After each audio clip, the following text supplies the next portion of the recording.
explosion at a nickel plant on Indonesia's Sulawesi island has killed at least 13 workers and injured dozens of others. 인도네시아 술라웨시 섬의 니켈 제련소에서 폭발 사고가 발생해 최소 13명이 숨지고 그 외 수십 명이 다쳤습니다. Tell us more. It's a Chinese-funded plant, and actually 5 Chinese nationals died. 8 were Indonesian.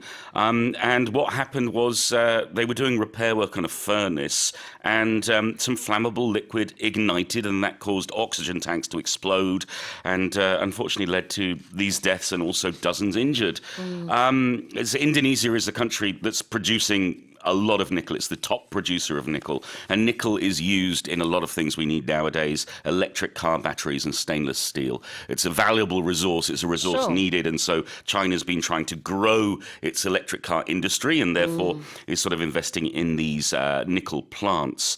Sadly, it's not the first time we've seen injuries and death at facilities in Indonesia this year.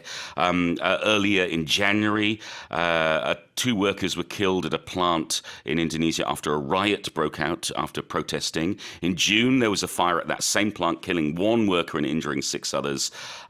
So there's a lot of concern over safety at these kind of facilities in Indonesia. And, well, hopefully we won't see this kind of accident happen again. 네, 인명피해부터 좀 보자면은요. 13 staff라고 했습니다. 13명의 직원이 사망을 했다고 하는데요. 그중에 8명이 이제 인도네시아 국적이었다고 하고 5명은 중국 국적이었다고 해요.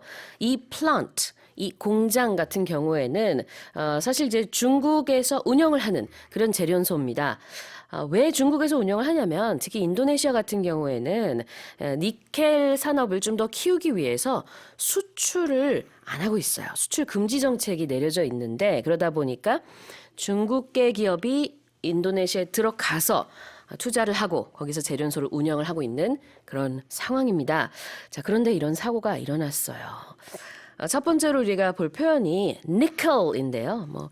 그 전기자동차 배터리에서도 쓰이고 스테인리스 스틸 만드는 데도 쓰이는 nickel. Yes, and our pronunciation in English is nickel. So the emphasis is on the first syllable. Right. Also, if you go into the United States, you'll hear the word nickel used a lot because it means 5 cents. It's the 5-cent coin. I once lent 5 cents to an American rock group.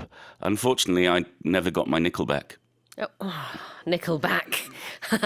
미국에서 니켈이라고 하면은 물론 지금 우리가 말하고 있는 이 금속 니켈이 될 수도 있지만 5센트를 뜻하는 또 다른 단어, 그러니까 니켈이군요. Nickelback라는 가수인가요, 아니면 그룹인가요? It's a group. It's a rock, American rock group. 그룹이죠. Yeah. 그러면 제가 잘 들어본 것도 같고 안 들어본 것도 같고. Nickelback.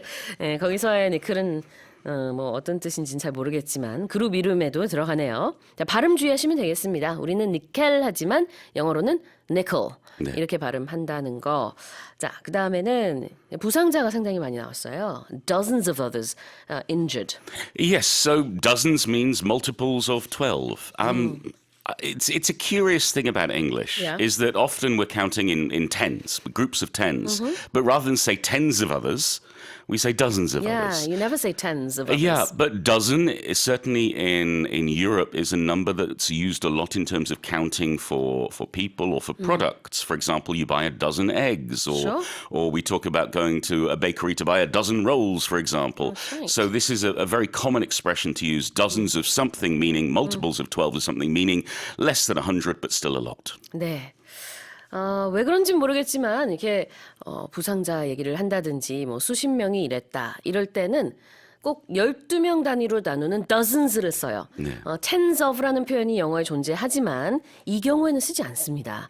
그래서 there are tens of wounded people 이렇게 하지 않죠. Yeah, you could. You grammatically speaking, you could say that, but we don't. We do say hundreds or thousands, but we don't necessarily say tens. We'll say dozens instead. 그래요. 그래서 이런 경우에는 dozens of people have been injured. 이렇게 표현을 하고 우리말로는 그렇다고 해서 뭐 12명의 배수 이렇게 해석할 수는 없으니까 그냥 몇십 명 이렇게 해석을 하면 되겠습니다. 그러나 엄밀히 따졌을 때 dozens의 dozen은 12이다. 기억하시면 되겠습니다. Here's the headline again. An explosion at a nickel plant on Indonesia's Sulawesi island has killed at least 13 workers and injured dozens of others.